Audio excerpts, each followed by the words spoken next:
Hi ಎಲ್ರಿಗೂ ನಮಸ್ತೆ. Welcome back to my YouTube channel. ಎಲ್ಲರೂ ಹೇಗಿದ್ದೀರಾ? ಐ ಹೋಪ್ ನೀವೆಲ್ಲ ಆರೋಗ್ಯವಾಗಿ ಆರಾಮಾಗಿದ್ದೀರಾ ಅಂತ ಅಂದ್ಕೊಂಡಿದ್ದೀನಿ. ನಾನು ಕೂಡ ಆರಾಮಾಗಿದ್ದೀನಿ. ರವಿವಾರ ಬೆಳಗ್ಗೆಯಿಂದನೇ ವ್ಲಾಗ್ನ ಶುರು ಮಾಡ್ತಿದ್ದೀನಿ. ಸೊ ಎಲ್ಲರೂ ನಿಧಾನವಾಗಿ ಎದ್ದು ಫ್ರೆಶ್ ಅಪ್ ಆಗ್ಬಿಟ್ಟು ಸೊ ಒಂದೊಂದೇ ಕೆಲಸಗಳನ್ನು ಮಾಡ್ಕೊಳ್ತಿದ್ದೀನಿ. ನೀರಿನ ಸಿಕ್ಕಾಪಟ್ಟೆ ಪ್ರಾಬ್ಲಮ್ ಆಗಿದೆ. ಇನ್ನು ಇವತ್ತು ಸ್ವಲ್ಪ ಮನೆ ಕ್ಲೀನ್ ಕೂಡ ಮಾಡ್ಕೊಳ್ಳೋಣ ಅನ್ನೋ ಪ್ಲ್ಯಾನ್ ಕೂಡ ಇದೆ. ಹಬ್ಬ ಹತ್ರ ಬಂತಲ್ವ, ಸೊ ಹಾಗಾಗಿ ಇದು ಮಕ್ಕಳಿಗೆ ನೇಲ್ ಕಟ್ ಮಾಡ್ತಿದ್ದೀನಿ.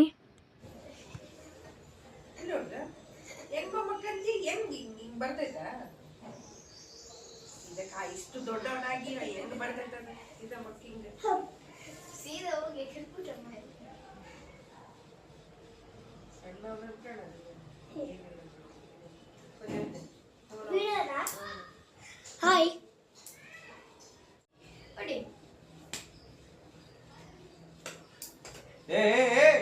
ಅವನಿಗೆ ಕರಾಟೆ ಬರಲ್ಲ ಅನ್ಕೊಂಡಿಯಾ? ನೀನು ಎಷ್ಟು ಅಮ್ಮ ಕರಾಟೆ ಅಲ್ಲಿ ಉಪ್ಪಿಟ್ಟು ಟಿಫನ್ ಹಾಳಾಗೋದು. ಅವತ್ತೆಲ್ಲ ಓದ್ಕೊಂಡ್ಬಿದ್ದೆ. ಬಾಪಜಿ ಕೈ ತಗೋ ಬರ್ಬಾ. ಮನೇಲಿ ಇಬ್ಬರು ಇದ್ರಂದರೆ ಕೇಳಬೇಕಾ, ಪ್ರತಿಯೊಂದಕ್ಕೂ ಜಗಳ ಮಾಡ್ತಾನೆ ಇರ್ತಾರೆ. ಸೊ ಟಿಫನ್ನ ತಿನ್ನಿಸ್ಬಿಟ್ಟು ವೈಭವನ ಕೆಳಗಡೆ ಆಟಾಡೋದಕ್ಕೆ ಕಳಿಸಿದ್ದೀನಿ. ವೈಶು ಓದ್ತಾ ಕೂತಿದ್ದಾಳೆ. ನಾನು ಬೇಗ ಕ್ಲೀನಿಂಗ್ ಕೆಲಸನ ಸ್ಟಾರ್ಟ್ ಮಾಡ್ಕೊಂಡಿದ್ದೀನಿ. ಇಡೀ ಮನೆ ಒಬ್ಬಳೇ ಮಾಡ್ಕೋಬೇಕು ಇವತ್ತು, ಯಾರೂ ಹೆಲ್ಪ್ ಮಾಡೋರಿಲ್ಲ. ಹಸ್ಬೆಂಡ್ದು ಬೆಳಗ್ಗೆನೇ ಡ್ಯೂಟಿ ಇತ್ತು, ಸೊ ಅವರು ಹೊರಟರು. ಹಾಗಾಗಿ ಬೇಗ ಮಾಡ್ಕೊಂಬಿಡೋಣ ಅಂತ ಹೇಳಿ ಇವತ್ತು ನಿಜವಾಗ್ಲೂ ಕ್ಲೀನಿಂಗ್ ಕೆಲಸ ಮಾಡ್ಕೊಳ್ಳೋದಕ್ಕೂ ಇಷ್ಟ ಇರಲಿಲ್ಲ, ಬಿಡೋದಕ್ಕೂ ಇಷ್ಟ ಇರಲಿಲ್ಲ. ಬಿಟ್ಟರೆ ಅದು ಹಬ್ಬದಲ್ಲಿ ಏನೋ ಒಂಥರ ಸಮಾಧಾನ ಅಂತ ಅನ್ಸೋದೇ ಇಲ್ಲ. ಇನ್ನು ಮಾಡಬೇಕು ಅಂದರೆ ಕಂಪಲ್ಸರಿ ನೀರಿರಬೇಕು, ಎಲ್ಲ ಕ್ಲೀನ್ ಆಗುತ್ತೆ. ಇಲ್ಲ ಅಂದರೆ ಅದು ಸಾಧ್ಯನೇ ಇಲ್ಲ. ಇವತ್ತಿಗೆ 10 ದಿನ ನೀರು ಬಿಟ್ಟು, ಇನ್ನು ನಾಳೆ ಬಿಡ್ತಾರೋ ಇಲ್ಲೋ ಗೊತ್ತಿಲ್ಲ. ಈ 2 ತಿಂಗಳು ಬೇಸಿಗೆ ಟೈಮಲ್ಲಿ 12 ದಿನ 15 ದಿನ ಆಗುತ್ತೆ ನೀರು ಬಿಡೋದಕ್ಕೆ. ನಿಜವಾಗ್ಲೂ ಎಷ್ಟು ಕಷ್ಟ ಆಗುತ್ತೆ ಅಂದರೆ 2 ತಿಂಗಳು ಎಲ್ಲಾದರೂ ಊರು ಬಿಟ್ಟು ಹೋಗ್ಬಿಡ್ಬೇಕು ಅಂತ ಅನಿಸುತ್ತೆ. ಪ್ರತಿಯೊಂದಕ್ಕೂ ನೀರು ಬೇಕು, ನೀರಿಲ್ಲ ಅಂದರೆ ಯಾವ ಕೆಲಸನೂ ನಡೆಯಲ್ಲ. ಸಾಲ್ಟ್ ವಾಟ್ರ್ ಬರುತ್ತೆ, ಅದು ಏನಕ್ಕೂ ಯೂಸ್ ಇಲ್ಲ, ಅಷ್ಟೊಂದು ಗಟ್ಟಿ ಇದೆ ನೀರು. ಅದು ಪಾತ್ರೆ ತೊಳೆದ್ರೂ ಕ್ಲೀನ್ ಆಗಲ್ಲ, ಬಟ್ಟೆ ತೊಳೆದ್ರೂ ಕ್ಲೀನ್ ಆಗಲ್ಲ. ಸೊ ಆ ಥರ ನೀರಿದೆ ಅದು. ಎಲ್ಲದಕ್ಕೂ ಸ್ವೀಟ್ ವಾಟ್ರೇ ಬಳಸ್ತೀವಿ. ಸೊ ತುಂಬ ಅಂದರೆ ಈ ಟೈಮಲ್ಲಿ ತುಂಬಾ ಕಷ್ಟ ಆಗ್ತಿದೆ. ಇನ್ನು ಆ 12 ದಿನ 15 ದಿನ ಬಿಟ್ಟಿರೋ ನೀರೇ ಪೂಜೆ ಮಾಡ್ಕೋಬೇಕು, ಅದರಲ್ಲೇ ಹಬ್ಬ ಮಾಡಬೇಕು. ನಾನು ಚಿಕ್ಕ ವಯಸ್ಸಲ್ಲಿ ಅಮ್ಮನ ಮನೇಲಿ ಇರಬೇಕಾದ್ರೂ ಕೂಡ ನೀರಿನ ಸಿಕ್ಕಾಪಟ್ಟೆ ತೊಂದರೆ. 4 ಗಂಟೆ 3 ಗಂಟೆ 12 ಗಂಟೆ ಯಾವ ಟೈಮಲ್ಲಿ ಬೋರ್ ಸೌಂಡ್ ಕೇಳಲ್ಲೋ ಆ ಟೈಮಲ್ಲಿ ಎದ್ದೋಗಿ ಆ ದಿನ ಬಳಸೋಕೆ ಎಷ್ಟು ಬೇಕೋ ಅಷ್ಟು ನೀರು ತಂದ್ಕೊಂತಿದ್ವಿ. ಅಷ್ಟೊಂದು ಕಷ್ಟ ಊರಲ್ಲಿ ನೀರಿಂದು. ಅಂದರೆ ನಮಗೆ ಬೋರ್ ಇರೋದು, ಬಾವಿ ಇರೋದು, ಯಾವುದಾದ್ರೂ ಒಂದಲ್ಲಿ ನೀರು ಸಿಗೋದು. ಸೊ ಇಲ್ಲಿ ಬೋರ್ ಇಲ್ಲ, ಬಾವಿ ಇಲ್ಲ, ಬಂದರೆ ಸ್ವೀಟ್ ವಾಟ್ರ್ ಬರಬೇಕು, ಇಲ್ಲ ಅಂದರೆ ಇಲ್ಲ, ಆ ಥರ. ಇಲ್ಲಾಂದರೆ ಹೋಗಿ ಕ್ಯಾನ್ ನೀರು ತೊಗೊಂಬಂದು ಹಾಕ್ಕೋಬೇಕು. ಅಮ್ಮನ ಮನೇಲಿ ಇರೋವರೆಗೂ ನೀರಿನ ಕಷ್ಟ, ಇಲ್ಲಿ ಕೂಡ ಕಷ್ಟ ಅಂತಲೇ ಅನ್ನಿಸ್ತಾ ಇರುತ್ತೆ ನನಗೆ. ನಾವು ಫಸ್ಟ್ ಮದುವೆ ಆದ ಮೊದಲೇ ವರ್ಷ ಹಂಪಿ ಹತ್ರ ಕಮಲಾಪುರಲ್ಲಿದ್ವಿ. ಹೆಂಗೆ ಬರೋದು ಗೊತ್ತಾ ನೀರು? 24 ಗಂಟೆ ಸ್ವೀಟ್ ವಾಟ್ರ್, ಪ್ರತಿಯೊಂದಕ್ಕೂ ಬರೀ ನಾವು ಫಿಲ್ಟ್ರ್ ವಾಟ್ರೇ ಯೂಸ್ ಮಾಡ್ತಾಯಿದ್ವಿ, ಅಷ್ಟು ನೀರು ಬರೋದು. ಅದು ಸದಾ ನೆನಪಾಗ್ತಾ ಇರುತ್ತೆ ನನಗಂತೂ ಇಲ್ಲಿ ನೀರಿನ ಪರಿಸ್ಥಿತಿ ನೋಡಿದರೆ. ಸೊ ಏನೂ ಮಾಡೋಕ್ಕಾಗಂಗಿಲ್ಲ. ಈ 2 ತಿಂಗಳು ಹಿಂಗೆ ಒದ್ದಾಟ ಇಲ್ಲಿ. ಇನ್ನು ಬೆಡ್ರೂಮ್ ಎಲ್ಲ ಬೇಗ ಕ್ಲೀನ್ ಮಾಡಿಕೊಂಡೆ. ನಾನು ಮಧ್ಯದಲ್ಲಿ ಅವಾಗ ಕ್ಲೀನ್ ಮಾಡ್ತಿರ್ತೀನಲ್ಲ, ಅಷ್ಟೊಂದೆಲ್ಲ ಏನು ಡಸ್ಟ್ ಇರಲಿಲ್ಲ. ಈ ಮನೆಯಲ್ಲಿ ನನಗೆ ಜಾಸ್ತಿ ಕೆಲಸ ಅಂತ ಅನಿಸೋದು ಈ ವಿಂಡೋ ಕ್ಲೀನ್ ಮಾಡ್ಕೊಳ್ಳೋದೆ. ಅದು ಮಧ್ಯದಲ್ಲಿ ಕೈ ಸರಿಯಾಗಿ ಹೋಗಲ್ಲ, ಅದರಲ್ಲೆಲ್ಲ ಡಸ್ಟ್ ಕೂತಿರುತ್ತೆ, ಅದಕ್ಕೆ ಸುಮಾರು ಟೈಮ್ ತೊಗೊಳುತ್ತೆ.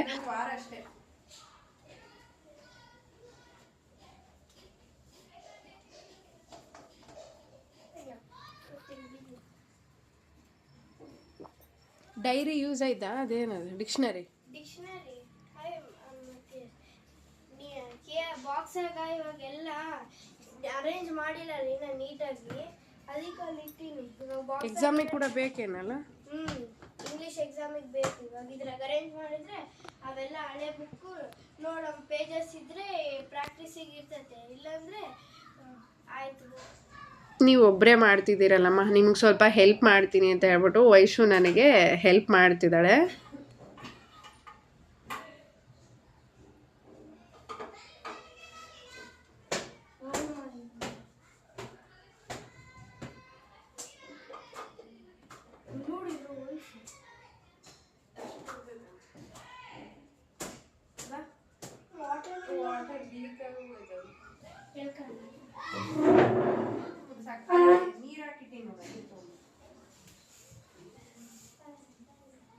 ಈ ಕ್ಲೀನಿಂಗ್ ಕೆಲಸ ಅನ್ನೋದು ಎಷ್ಟೋ ಸರಿ ನಾನು ಅಂದ್ಕೊಳ್ತೀನಿ, ಇದನ್ನು ಯಾಕೆ ಇಷ್ಟರ ಮಟ್ಟಿಗೆ ನಾನು ಮನಸ್ಸಿಗೆ ತೊಗೊಂಡಿದ್ದೀನಿ ಅಥವಾ ಮಾನಸಿಕ ಆದಂಗೆ ಆಗೋಗ್ಬಿಟ್ಟಿದೆ ನನಗೆ. ಈ ವಸ್ತು ಇಲ್ಲೇ ಇರಬೇಕು, ಈ ಥಿಂಗ್ಸ್ ಇಲ್ಲೇ ಇರಬೇಕು.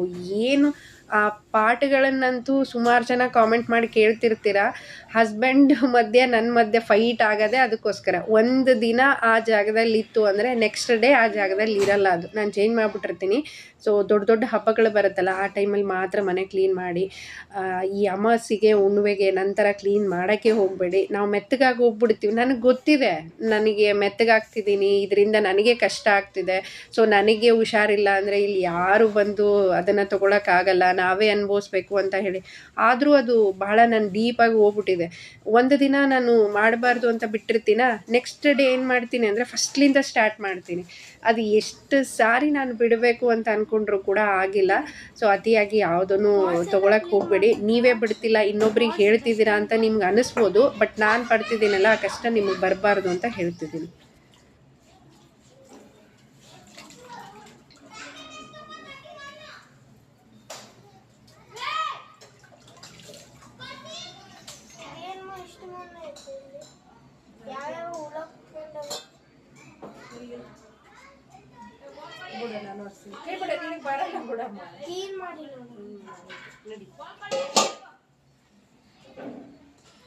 ಹೆಂಗೆ ಓದಿ ನೌಕರಿ ಮಾಡ್ತೀಯ ಅಥವಾ ಹೆಂಗೆ ಇದನ್ನ ಮಾಡ್ಕೊಂತೀವಿ ಕೆಲಸ? ಈ ಕೆಲಸ ಮಾಡಕ್ಕೆ ಇಷ್ಟ ಆಯ್ತಾ ಇಲ್ಲ? ಎಲ್ಲ ಮಾಡ್ಬೇಕು. ನಾವು ಓದಿಲ್ಲ ಅಂದ್ರೆ ಬಂದೇ ಇದೆ ಕೆಲಸ. ಆದ್ರೆ ಮಮ್ಮಿ ಕೂಡ ಸಣ್ಣರಿರ್ಬೇಕಾದ್ರೆ ಮಾಡಿದ್ರೆ ಎಕ್ಸೈಟಿಂಗ್ ಇರ್ತದೆ. ಕರೆಕ್ಟ್ ಇಲ್ಲ, ಅದು ಕಲ್ಕೋಬೇಕು, ಇಲ್ಲ ಅಂತಲ್ಲ. ಬಟ್ ಹಿಂಗೆ ಬದುಕಬಾರ್ದು. ಇದು ಬಿಟ್ರೆ ಬೇರೆ ಜಾಗದಿಲ್ಲ. ಅಡಿಗೆ ಮಾಡು, ಊಟ ಮಾಡು, ತೊಳಿ. ಈಗ ನಾನು ಇದೆಲ್ಲ ಕ್ಲೀನ್ ಮಾಡತ್ತ ನೀನು ಹಿಂಗೆ ನಿಂದಿರ್ಬೇಕು. ಅದ್ರ ಬಂದು ಒಂದು 10 ರೌಂಡ್ ಸೈಕಲ್ ತೋರ್ದ ನಿನಗೊಂದು ಎಕ್ಸರ್ಸೈಸ್ ಆದಂಗೆ ಆಗ್ತದೆ. ಹೋಗು ಈ ಡಸ್ಟ್ನಾಗ.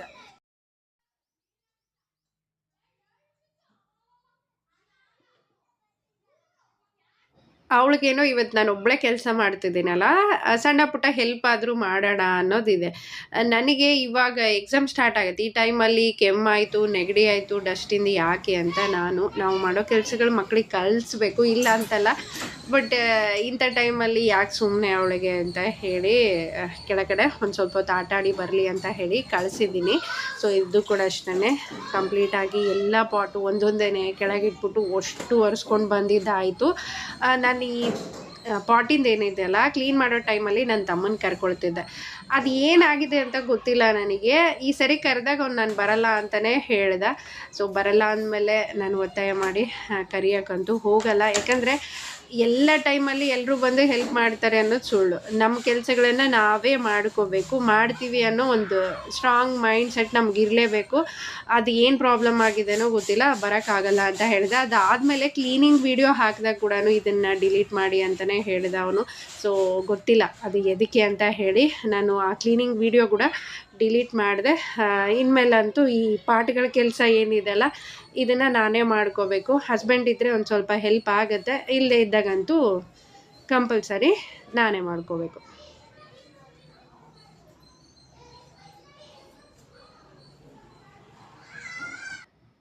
ನಾನು ಕ್ಲೀನಿಂಗ್ ಕೆಲಸನ ಇವಾಗ ಬೆಡ್ರೂಮ್ ಎಲ್ಲ ಕ್ಲೀನ್ ಮಾಡಿಕೊಂಡು ಕಸ ಗುಡಿಸ್ಕೊಂಡು ಹೊರಗಡೆ ಬಂದು ಅದನ್ನು ಲಾಕ್ ಮಾಡಿದ್ದಾಯಿತು. ಅದೇ ಥರ ಬಾಲ್ಕನಿ ಕೂಡ ಅಷ್ಟೇ, ಅದೆಲ್ಲ ಒರೆಸ್ಕೊಂಡು ಪಾಟೆಲ್ಲ ಕ್ಲೀನ್ ಮಾಡಿಕೊಂಡು ಅದನ್ನು ನಾನು ಡೋರ್ ಲಾಕ್ ಮಾಡ್ಕೊಂಡಿದ್ದೀನಿ. ಈ ಥರ ಮಾಡೋದ್ರಿಂದ ಡಸ್ಟ್ ಕೂಡ ಹೊರಗಡೆ ಹೋಗಲ್ಲ. ನಾವು ಪದೇ ಪದೇ ಆ ಕಡೆ ಈ ಕಡೆ ಓಡಾಡೋದ್ರಿಂದ ಮನೆ ಸಿಕ್ಕಾಪಟ್ಟೆ ಗಲೀಜು ಅನ್ಸೋದಕ್ಕೆ ಸ್ಟಾರ್ಟ್ ಆಗುತ್ತೆ. ಅದು ಕ್ಲೀನ್ ಮಾಡಿದ್ದೀವಿ ಅಂತ ಅನ್ಸೋದೇ ಇಲ್ಲ. ಹಾಗಾಗಿ ಕಂಪ್ಲೀಟಾಗಿ ಒಂದೊಂದು ರೂಮು ಈ ಥರ ಮಾಡಿಕೊಂಡೇ ಬಂದುಬಿಡ್ತೀನಿ. ಪ್ರತಿ ವಾರನೂ ನಾನು ಸೋಫಾ ತೆಗೆದ್ಬಿಟ್ಟು ರವಿವಾರ ಕ್ಲೀನ್ ಮಾಡ್ಕೊಂಡಿರ್ತೀನಿ. ಸೊ ನೋಡ್ಬೋದು ಅಲ್ಲಿ ಏನೂ ಗಲೀಜಿಲ್ಲ. ಪ್ರತಿ ವಾರ ಕ್ಲೀನ್ ಮಾಡ್ತೀವಿ ಅಂದಮೇಲೆ ಅಲ್ಲಿ ಕ್ಲೀನಾಗಿಯೇ ಇರುತ್ತೆ. ಅದು ಸುಮ್ಮನೆ ಕೆಳಗಡೆ ಸ್ವಲ್ಪ ಡಸ್ಟ್ ಎಲ್ಲ ಇತ್ತು, ಅದನ್ನು ಕ್ಲೀನ್ ಮಾಡ್ಕೊಂಡಿದ್ದಾಯಿತು. ಇನ್ನು ವಾಷಿಂಗ್ ಮಿಷನ್ನು, ಡಿಶ್ ವಾಷರು, ಆ ಟ್ಯಾಪು ಅದೆಲ್ಲ ಏನಿದೆಯಲ್ಲ ಅದೆಲ್ಲನೂ ಕ್ಲೀನ್ ಮಾಡ್ಕೊಳ್ತಿದ್ದೀನಿ. ಹಾಗೆ ಅದ್ರ ಮೇಲಿರುವಂಥ ಕವರ್ ಎಲ್ಲ ಏನಿದೆಯಲ್ಲ ಅದನ್ನೆಲ್ಲ ತೆಗೆದು ಮತ್ತು ಬೇರೆ ಹಾಕ್ತೀನಿ.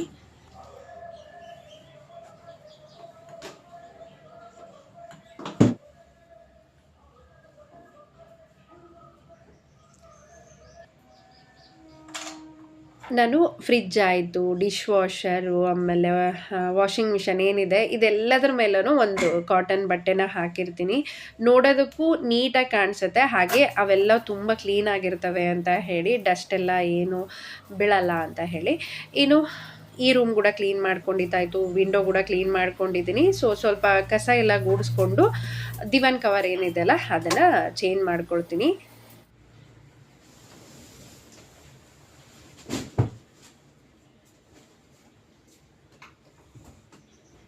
ಈ ದಿವಾನ್ ಕವರ್ ಇದೆಯಲ್ಲ ಎಷ್ಟು ಹಳೇದು ಅಂದರೆ ಒಂದು 2-3 ವರ್ಷದ್ದೇನೋ, ಸುಮಾರು ಸರಿ ಹಾಕಿದ್ದೀನಿ. ಆಲ್ರೆಡಿ ಭಾಳ ಮೆತ್ತಗಾಗಿ ಹೋಗಿದೆ. ಬಟ್ ಇದು ಲುಕ್ ಕೊಡೋಂಗೆ ಇದಾದಮೇಲೆ ಒಂದು ಸುಮಾರು 2-3 ತೊಗೊಂಡಿದ್ದೀನಿ. ಅದು ಯಾವುದೂ ಅಷ್ಟು ಚೆನ್ನಾಗಿ ಕಾಣಲ್ಲ, ಹಂಗಾಗಿ ಪದೇ ಪದೇ ಅದನ್ನೇ ಹಾಕ್ತಾ ಇರ್ತೀನಿ. ಸೊ ಫೈನಲಿ ಮನೆಯೆಲ್ಲ ಕ್ಲೀನ್ ಮಾಡಿದ ಮೇಲೆ ಬಂದಿರುವಂಥ ಡಸ್ಟ್ ಅದು. ಇನ್ನು ಇನ್ವೆಟ್ರ್ ಏನಿದೆ ಅದೆಲ್ಲನೂ ಕ್ಲೀನ್ ಮಾಡ್ಕೊಳ್ತಿದ್ದೀನಿ. ಇನ್ವೆಟ್ರು ನಮಗೆ ತುಂಬ ವರ್ಷಗಳ ಕಾಲ ಬಾಳಿಕೆ ಬರಬೇಕು ಅಂದರೆ ಪದೇ ಮಿಕ್ಸಿನ ಯೂಸ್ ಮಾಡಲೇಬಾರ್ದು. ನಾನಂತೂ ಅಪ್ಪಿ ಕೂಡ ಒಂದು ದಿನ ಮಿಕ್ಸಿನ ಇನ್ವೆಟ್ರಿಗೆ ಹಾಕಿಲ್ಲ ಇವತ್ತಿನವರೆಗೂ.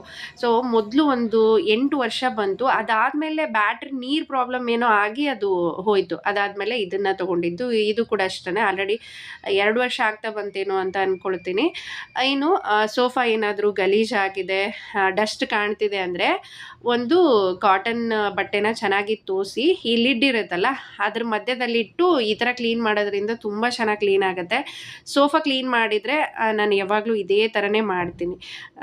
ಈ ಥರ ಒಂದು ಲಿಡ್ಡನ್ನ ಹಾಕ್ಬಿಟ್ಟು ಮೇಲೆ ಒಂದು ಸ್ವಲ್ಪ ನೀರು ಹಿಡ್ಕೊಳ್ಳೋಂಥ ಬಟ್ಟೆನ ಹಾಕಿ ಚೆನ್ನಾಗಿ ಮೇಲಿಂದ ಕೆಳಗಡೆ ನಾವು ತಿಕ್ಕೆಂತ ಬಂದುಬಿಟ್ರೆ ಆ ಡಸ್ಟೆಲ್ಲ ಬಟ್ಟೆ ಅಬ್ಸರ್ವ್ ಮಾಡ್ಕೊಳ್ಳುತ್ತೆ.